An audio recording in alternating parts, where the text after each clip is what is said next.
Bismillahirrahmanirrahim. Assalamualaikum warahmatullahi wabarakatuh. Pemirsa yang dirahmati Allah, marilah kita simak ceramah dari Ustadz Adi Hidayat dengan tema Sholat adalah puncak kebahagiaan dan ketenangan. Sebelumnya marilah kita bersolawat terlebih dahulu. Allahumma sholli ala Sayyidina Muhammad wa ala ali Sayyidina Muhammad. Selamat menyaksikan. Assalamualaikum warahmatullahi wabarakatuh. Alhamdulillah wassalatu wassalamu ala Rasulillah wa ala alihi wa sahbihi wa man walah wa ba'd. Teman-teman, tanpa kecuali yang pertama kita mengawali dengan bersyukur kepada Allah Subhanahu wa taala yang telah memilih kita untuk berada di tempat ini guna mempelajari sebagian dari tuntunan agama kita. Semoga keberadaan kita yang terpilih oleh Allah berada di sini di tengah kesibukan beraktivitas memberikan keberkahan lebih kepada kita semua dan mengantarkan kita pada kebahagiaan yang menyukseskan. Itulah kuncinya kenapa di setiap pembuka itu seringkali ada keluar kata Alhamdulillah. Jadi secara psikologi ketika diteliti, syukur itu lebih sering menghadirkan kebahagiaan. Nah sekarang yang kurang dalam kehidupan itu seringkali adalah kebahagiaan. Dan kebahagiaan itu diingatkan oleh Allah itu 5 kali dalam sehari. Karena seringkali capaian-capaian, target-target kehidupan kita yang kita kejar itu mungkin bisa didapati, tapi boleh jadi dari setiap hal yang didapatkan belum tentu itu bisa melahirkan kebahagiaan untuk kita. Nah, kesuksesan yang melahirkan kebahagiaan itu disebut dengan falah namanya. Falah. Jadi ada falah, ada fauz, ada fariha, farah. Oke, di fauz ini turunannya ada faiz, fauzan, faizin. Itu artinya sukses.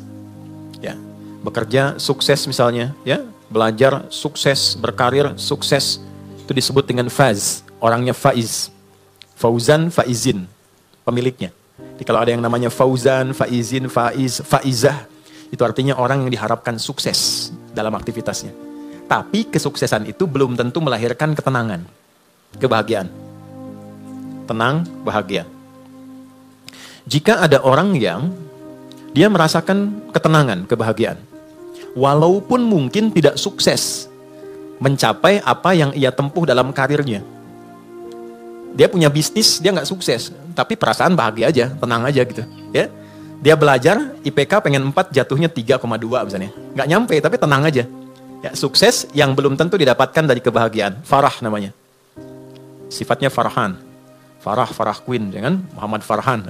Yang orang yang diharapkan bahagia dalam hidupnya, walaupun belum tentu sukses. Oke, pilih mana? Kaya tapi gelisah atau miskin tapi tenang? Kaya tapi tenang. Oke. Oh ya, ya. Yang malu-malu jawab pengen sebetulnya kan? Oke. Nah Allah tuh maha tahu. Jadi nggak harus ditanya. Allah tuh maha tahu. Sebelum dijawab sudah diharapan. Sebelum mimpi sudah dibangunkan. Makanya Allah bangunkan kita dari mimpi. Naikkan harapan jadi kenyataan. Diingatkanlah 5 kali dalam sehari. Ya kan? Padahal mandi aja 2 kali kan? Makan 3 kali. Tapi untuk sukses dan bahagia 5 kali diingetin. Gabungan 2 ini disebut falah namanya. Dan ini, pengingat ini, 5 kali ini tidak pernah berhenti dalam 24 jam. Diperdengarkan di telinga kita. Telinga bahasa Arabnya itu udhun. Jamaknya karena banyak yang punya telinga dijamakkan adzan. Adzan. Kenapa adzan disebut adzan? Karena inilah satu-satunya panggilan di muka bumi yang didengar oleh orang yang masih punya telinga dan pendengaran. Itulah rahasianya kenapa waktu adzan itu ada perbedaan di setiap tempat. Coba, kita sekarang di Tanah Kusir misalnya kan? Geser dikit Tanah Abang. Beda kan waktunya kan? Terus Tanah Abang yang di Jakarta dengan Tanah Abang yang di Palembang, beda waktu kan? Palembang ada Tanah Abang juga kan? Ada, beda. Terus kalau kita riset, itu semua tempat di bumi waktunya memiliki waktu khusus untuk adzan. Setiap tempat berbeda karena Allah mengizinkan lafaz adzan terdengar selama 24 jam di semua tempat. Dan cuma ini, di mana ada agama yang punya panggilan kesuksesan, kebahagiaan, panggilan ritual, intelektual, fisikal sekaligus diingatkan 24 jam dalam sehari. Dan ini pasti bukan buatan manusia, karena nggak ada satupun manusia membuat sebuah panggilan seperti ini. Mustahil. Nah ini menunjukkan satu-satunya kebenaran risalah Islam. Tapi poinnya adalah, substansinya bukan karena azannya. Allahu Akbar, oh, sholat nih. Ya. Poinnya bukan itunya, sholat itu wasilahnya. Dari kata silah, terkoneksi dengan kuat, yang tak terpisahkan. Kita kumpul sekarang, sifatnya disebut silah. Substansinya rahmat, kasih sayang, berbagi. Ya, digabungkan silah dengan rahmat jadi silaturahim. Silah itu artinya hubungan pertemuan yang menghubungkan sifat kasih yang dalam, sehingga ketika berpisah itu masih ingat, bukan saat kumpul. Ya, Mas Dude ketemu Mas Baim sekarang, nyapa, senyum, wajar, orangnya ada. Itu belum silaturahim. Nanti ketika terpisah masih ingat tuh, masih mengingatkan, masih WA, masih doain, ya, masih punya harapan yang bagus, gitu kan? Nah, itu namanya silaturahim.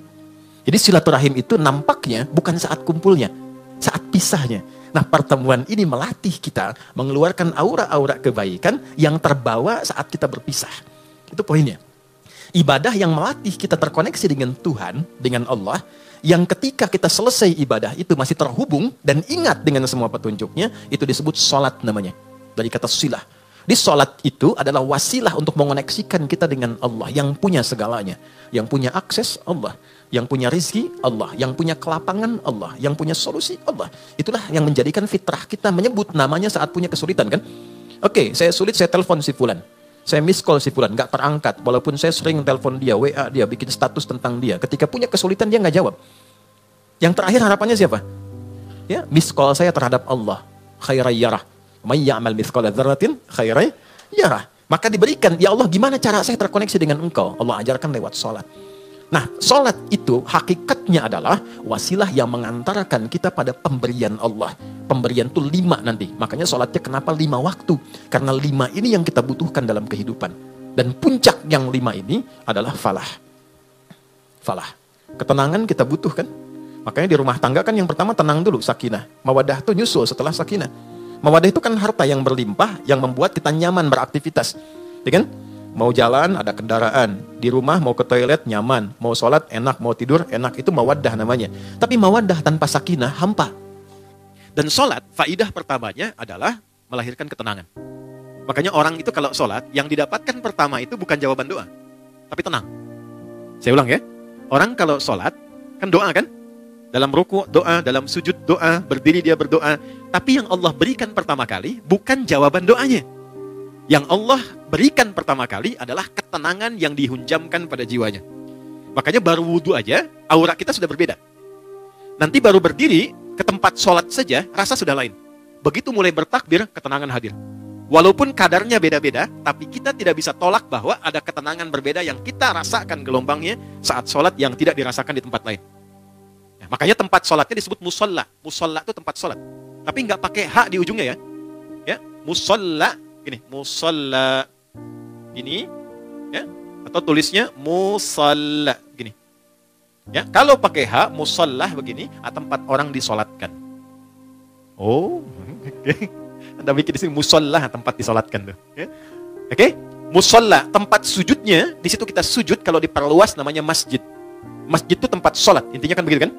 Coba masuk masjid dengan masuk rumah sendiri, masuk masjid dengan masuk ruangan kerja. Lain gak rasanya? Ada ketenangan tersendiri kan? Ya kan? Ada gelombang yang berbeda ya? Ya? Kenapa? Karena di dalamnya ada amalan pokok, sholat. Tempatnya juga beda.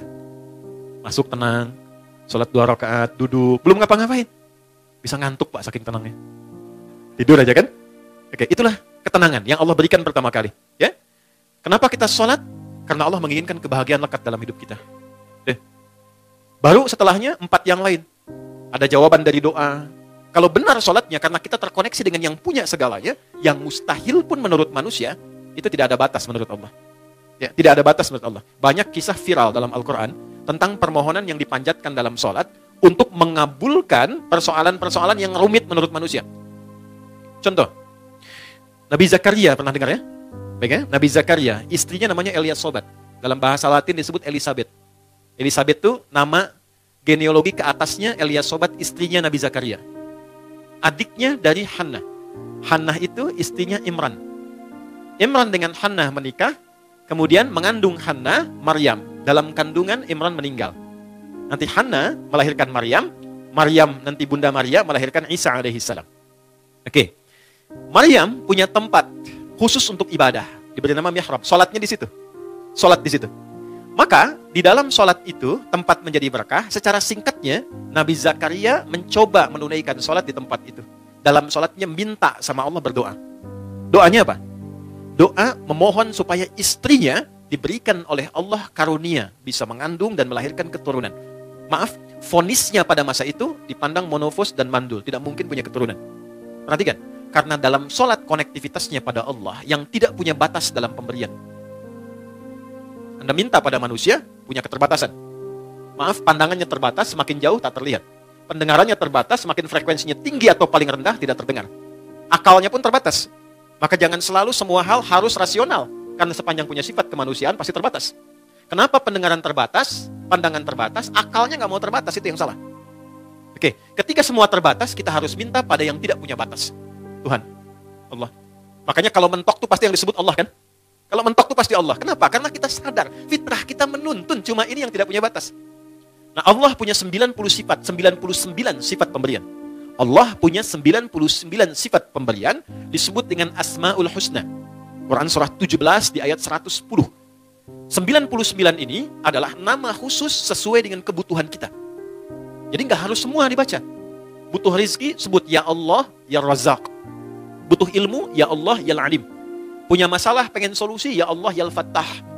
Pengen kesabaran ditambah, Ya Allah, Ya Sabar. 99. Qulid Allah, sebut namaku, kata Allah. Awid Ar-Rahman, kalau sedang dalam lukanya sebut Ya Rahman yang maha lembut, yang maha kasih. Engkau yang memilih aku jadi hambamu. Engkau yang mengasihiku. Ya Allah, dengan kelembutan dan kasihmu tuntaskan masalahku. Rahman. Ayyamma tad'u, tapi kalau engkau tahu, falahul asmaul husna. Pilih nama sesuai kebutuhanmu. Maka Nabi Zakaria memilih satu nama Allah sesuai dengan sifat yang dibutuhkan. Wahhab, pemberi tanpa batas. Karena orang mengatakan ada batasan, maka dipilih nama ini tanpa batas. Kalau meminta dengan nama, sebut ujungnya hab. Makanya sering kita minta, Rabbana hab lana min azwajina. Karena beliau khusus minta ya untuk dirinya, untuk istrinya, maka beliau katakan Rabbi habli. Kan? Hunalika da'a Zakaria rabbah qala Rabbi habli min ladunka dzurriyyatan thayyibah innaka sami'ud du'a. Itu ada di Ali Imran di ayat yang ke-38. Ya Allah, mereka mengatakan dan memvonis aku dan istriku tak mungkin punya keturunan. Maka dalam sholatku ini aku terkoneksi denganmu, aku minta padamu yang tidak punya batas dalam pemberian. Ini. Apa yang terjadi? Innaka sami'ud du'a. Ya Allah, engkau pasti dengar doaku. Perhatikan kalimatnya, dalam sekali. Nanti kalau berdoa, sisipkan rasa ini. Di Allah tuh sangat cepat menjawab pada doa-doa yang disifati dengan rasa yang dalam. Ya Allah, engkau pasti mendengar doaku. Kalau pada yang maha mendengar tidak terkabulkan juga, kepada siapa lagi aku mesti memohon? Oke? Oke? Ya Allah, engkau yang titipkan dia kepadaku. Engkau yang jadikan dia sebagai anakku. Engkau yang jadikan dia sebagai pasanganku. Engkau yang titipkan dia bukan kepada yang lain. Ya Allah, engkau yang menciptakannya. Engkau yang mengarahkannya. Maka mohon dengan segala keagunganmu, ya Allah, jadikan kami orang-orang yang engkau ridhai. Rubah kami menjadi lebih baik, lebih lembut, lebih damai, lebih tenang. Kalau dengan permohonan dan air mata aku tumpahkan belum juga terkabul, maka tunjukkan kepadaku saat ini dengan cara apa lagi bisa aku memohon padamu. Itu. Saya sering mengambil rasa itu dalam diri itu. Dan itu cepat, kadang-kadang belum minta sudah diberikan. Ya. Dan di Quran banyak, apa yang terjadi? Fanadatsul malaika, kalau doanya benar, turun malaikat langsung menyampaikan. Wa huwa qa'imun yusalli fil mihrab, sedangkan beliau masih terkoneksi dalam sholatnya. Jadi sholat, selain memberikan ketenangan, itu juga mempercepat terkabulnya doa. Doa yang bagaimana yang cepat dikabulkan? Yang didahului dengan ketenangan. Tenang dalam sholat disebut tumakninah. Makanya sholatnya jangan seperti dikejar proyek. Karena proyek sholat itu proyek akhirat, bukan dunia. Ketika teman-teman membawa sifat akhirat ke dunia, maka merendahkan akhirat dengan dunia. Itu poinnya, itu yang menjadikan doa sulit dijawab. Bawa ke urusan akhirat, tepikan dunia. Itulah di awal jumpa kita katakan kenapa tangannya diangkat ke belakang begini, buang urusan dunia ke belakang. Karena yang kita kerjakan sekarang urusan akhirat. Itu hikmahnya, buang urusan dunia ke belakang. Problemnya ketika takbir dunia masih dibawa. Allahu Akbar. Aduh, konten belum jadi nih. Sepatu ketinggalan nih, gitu kan? Aduh, di mana tadi nyimpen kendaraan, kan? Masuk. Padahal kata Nabi sederhana, buang urusan dunia ke belakang. Ya, angkat tangannya, buang urusan dunia ke belakang, pasrahkan kepada Allah. Lipat tangan begini, kan? Kan sudah kita belajar ini ya. Yang baru bergabung, teman-teman izin tidak bermaksud untuk mengajari, mengingatkan lihat tayangan sebelumnya. Kenapa kiri didahulukan daripada kanan? Sudah kita bahas. Kiri gambaran hal yang kadang-kadang divisualisasikan atau digambarkan hal yang kurang baik. Aliran kiri, tangan kiri, pekerjaan kiri kadang kurang bagus kan ya gambarannya. Maka kanan gambaran yang baik. Asal sholat itu asalnya begini. Tidak bersedekap. Terjadilah satu peristiwa, seseorang pernah berbuat salah. Kesalahannya fatal. Lalu ia datang mengadu pada Nabi untuk konsultasi. Ya Nabi, hukum saya sekarang daripada saya malu dihukum Allah di akhirat. Sahabat itu dulu begitu.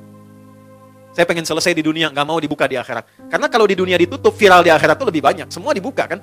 Semua. Sekarang mau ditutup bagaimana? Yang tahu mungkin kita pribadi, teman dekat. Tapi di akhirat semua tahu. Oh gitu Adi Hidayat. Kelihatannya baik. Tapi dibuka satu-satu. Diperlihatkan. Ya, yang baik, yang buruk dibuka. Makanya visi sahabat, saya tidak mau di akhirat dibuka karena viralnya makin luas. Pengen diselesaikan di dunia. Jadi ketika Nabi akan sholat, datanglah orang sahabat ini, tidak disebutkan namanya. Kalau tidak disebutkan, perhatikan rumusnya ya, di tafsir, Quran dan hadis, kalau ada kejadian, tidak disebutkan siapa orangnya, kapan kejadiannya, tapi viral perbuatannya, ini ingin menunjukkan kesan bahwa perbuatan itu akan berpotensi lagi terjadi di masa depan dengan sosok yang berbeda, tapi dengan substansi yang serupa. Ya. Dia berbuat salah, kita pernah salah nggak? Pernah. Ya? Ada orang dulu gibah, pernah gibah nggak orang sekarang? Bahasa sekarangnya gosip, ya kan? Oke. Mencela dulu ada, sekarang ada nggak yang mencela? Ada, tapi kan nggak disebutkan siapa dulu yang pernah mencela. Artinya celaan itu akan terjadi lagi di masa depan. Ya, masalah dengan kawan, masalah dengan tetangga, masalah suami istri, masalah dengan anak, masalah dengan ibu mertua. Nggak pernah disebutkan siapa tokohnya, tapi suratnya ada, ayatnya ada, untuk memberikan kesan kalau terjadi begini cara menyelesaikannya. Maka dia katakan, ya Rasulullah, hukum saya salah. Hukum saya salah. Tibalah waktu sholat. Kata Nabi, kita sholat dulu, nanti habis sholat baru kita selesaikan. Maka saat sholat itulah turun Quran surah ke-11, Hud. Ayat 114.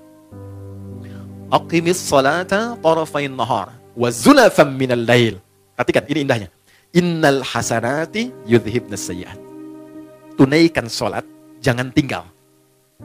Tunaikan sholat, jangan pernah tinggal. Yang 5 waktu itu. Apa yang dahsyat dalam sholat itu? Allah lompat dulu untuk menghibur hati kita.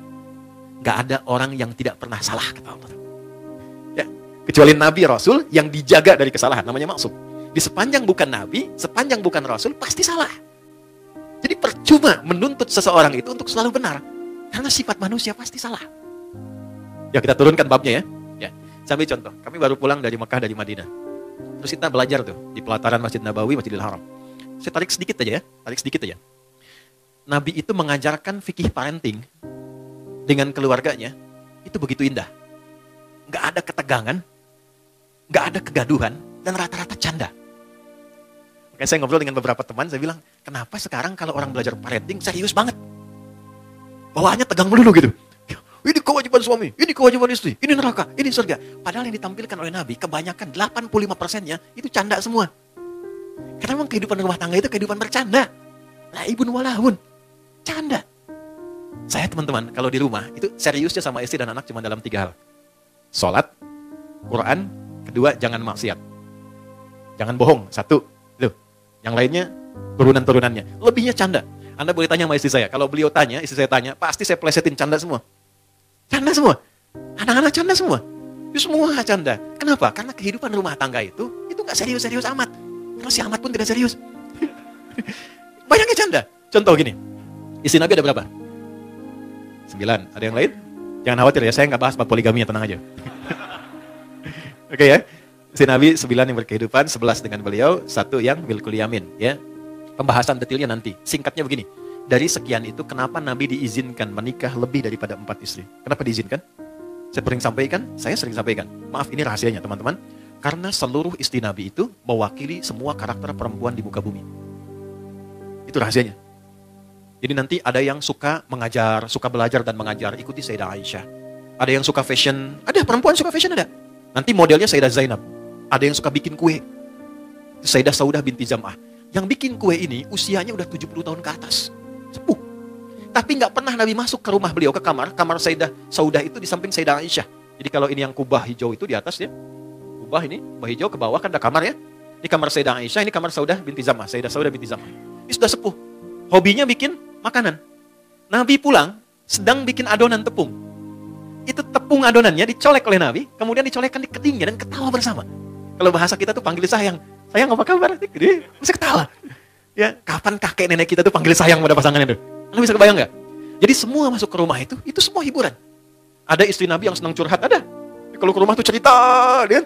Ada hadis di Al-Bukhari panjang banget. Panjangnya itu cuma satu intinya. Suami mendengar curhat istri. Dan gak pernah dipotong, didengar aja. Karena tahu 8 jam ditinggal, 12 jam ditinggal itu pasti ada sesuatu yang dipendam. Jadi Nabi selesaikan dengan mendengar aja, nggak pernah dipotong, dengerin ya terus. Ya, istri kan prinsipnya cuma satu, ya, nggak pernah menginginkan suami merasa benar. Nggak pernah berharap begitu, cuman tolong pahami, merasa bersalahlah sekali gitu ya. Ini, nggak apa-apa, dengerin. Itu ada hadis di Al-Bukhari panjang, dengarkan. Jadi ternyata begitu keluar cerita itu, itulah sakinah, tenang gitu. Nah itu fikih sederhana dan dalam dengar itu canda, kadang dialog, kadang canda. Makanya kehidupannya itu yang harmoni yang kita dapatkan. Nggak terlalu serius. Nah itu yang saya maksudkan, hal-hal yang kita bisa tampilkan dalam Al-Quran dan kuncinya di mana? Sholat. Makanya semua kisah viral dari istri Nabi itu selalu menyoroti sholatnya Nabi. Itu poinnya. Di sholat tuh bikin tenang, sholat bikin bahagia.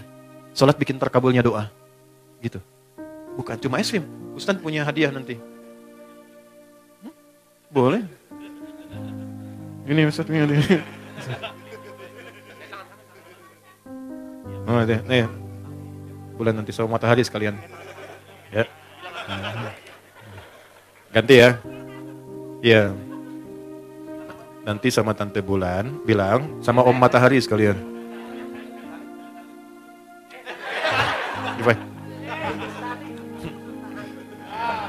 Alhamdulillah. Alhamdulillah. Anak gak jauh dari bapaknya. Insyaallah baik. Saya senang anak-anak. Sangat-sangat senang. Jadi saya tuh gak pernah komplain tentang anak-anak. Apa aja. Kalau di kajian ada ini, gak marah saya. Apa? Karena mereka belajarnya di situ. Itu poinnya. Tolong jangan marah sama anak. Pesan saya, jangan marah sama anak. Sederhana, karena mereka belum dihisap. Anda dihisap. Kan tidak lucu yang dihisap marah pada yang belum dihisap. Ya kan? Anak tuh kalau salah, Allah gak marah karena dia sedang belajar. Masa Allah yang Tuhan tidak marah pada yang tidak dihisap? Kita yang bukan Tuhan marah pada yang tidak dihisap dan kita dihisap. Gitu. Jadi kalau anak itu ada sesuatu yang berbeda, yang pertama dilakukan istighfar dulu. Karena anak hanya mendengar dan melihat apa yang dia lihat dan dia dengar. Lalu setelah itu mohonkan kepada Allah kebaikan. Biasanya kalau orang tua itu sudah memulai dengan kebaikan, itu langsung anak tanpa diminta jadi baik. Itu rumus. Jadi kalau pengen anak itu soleh, kuncinya satu. Orang tuanya memperbaiki diri menjadi baik. Itu langsung gak diminta jadi baik. Itu udah pasti. Rumusnya udah begitu. Ayatnya banyak di Quran. Ya. Naik sini lagi. Ini sholat. Jadi sholat yang baik membuat kita lebih tenang. Sholat yang baik membuat kita lebih enak berdoa. Sholat yang baik membuat kita, nah ini yang terakhir, lebih dekat pada kesuksesan dan kebahagiaan. Nanti dua lagi kita simpan jauh-jauh, karena topik kita bukan di situ saat ini. Kumpulan dari semua itu akumulasinya disebut dengan falah. Ini yang diperdengarkan 5 kali dalam sehari. Jadi ketika muadzin memperdengarkan hayya 'alas shalah, hayya 'alas shalah, Anda tanya kenapa sih mesti sholat? Itu sebelum bertanya, Allah langsung jawab lewat suara muadzin itu. Hayya 'alal falah, supaya engkau bahagia, supaya engkau sukses, supaya engkau tenang hidupnya. Di kehidupan pribadimu, rumah tanggamu, di kehidupan sosialmu, pekerjaanmu. Teman-teman kalau mau cek, keluarkan semua ayat Quran tentang sholat, semua problemnya tuntas di atas hamparan sajadah. Ya, teman-teman yang perempuan pernah dengar Nabi Yakub nggak? Masalahnya dengan anak kan? 12 anak, kasus Yusuf kan? Itu ditumpahkannya di mana? Lihat Quran surah 12 ayat 86 itu. Di atas sajadah. Innama ashku bathi wa huzni ilallah. Aku tuh kalau punya masalah sedikit pun, yang aku tumpahkan, curhatnya, share-nya, tumpahkan di atas sajadahku, kata Nabi Yakub alaihissalam. Jadi begitu ditumpahkan, minimal ketenangan ada, walaupun solusi belum datang.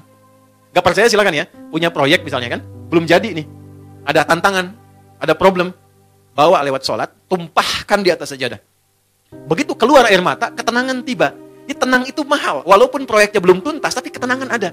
Nah dengan tenang itu ada kejernihan berpikir, kadang-kadang muncul ide baru dengan proyek yang baru yang menutup apa yang telah kita resapi sebelumnya. Di rumah tangga juga begitu. Kalau ada masalah, curhatnya Allah sudah bentangkan di Quran. Curhatkan kepadaku. Itu bahasa Quran. Karena yang paling aman itu yang ini. Yang menguasai kita. Tumpahkan ke sini. Minimal kalau belum datang solusi, ada ketenangan. Jadi lebih damai. Nanti kalau sudah damai, ditutup masalahnya dengan kita, walaupun belum selesai dengan orang lain. Tapi kita sudah tenang. Jadi kalau muncul masalah baru, sudah ada perisainya. Sudah tenang, sudah enak, sudah damai. Nanti solusi pelan-pelan akan dituntun. Jelas? Halo, kenapa sedih begini? Naik ya? Nah, ini poinnya. Nah, pertanyaannya adalah, apakah semua orang yang sholat sudah mendapatkan poin ini? Dulu orang sholat dengan gerakan yang sama, bacaan yang sama, nabi yang sama, bacaan-bacaan ayat dan surat yang sama, mereka meraih apa yang dijanjikan oleh Allah dari semua manfaat sholat. Kita punya gerakan yang serupa, bacaan yang sama, Qurannya sama, nabinya sama, hadisnya sama. Kenapa? Standar yang telah Allah tetapkan dalam Quran belum maksimal kita raih. Cuma dua jawabannya seperti yang pernah kita ulas. Satu, ini bahasa Quran. Kebanyakan orang yang sholat, satu, ini bahasa Quran, boleh jadi belum khusyuk dalam sholatnya. Kedua, boleh jadi sebagian dari orang yang sholat itu, ini poinnya, tidak paham, tidak mengerti apa yang dibaca dan dilakukan dalam sholatnya. Jadi hanya formalitas secara fikih saja. Fikih itu gini, fikih itu menggugurkan kewajiban. Jadi tidak ada tuntutan mesti paham dalam sholat. Kalau kita bacakan benar secara rukun, benar kemudian secara panduan, awal sampai akhir, keguguran dari kewajiban selesai. Artinya kewajiban selesai ditunaikan. Nggak ada dosa. Tapi kalau kita paham, kenapa mesti takbir? Kenapa kakinya begini? Kenapa tangannya begini? Kenapa doanya ini? Nanti dapat tambahan keberkahan namanya. Namanya hikmah. Hikmah dari sholat itulah yang menuntun kita mendapatkan poin-poin tadi.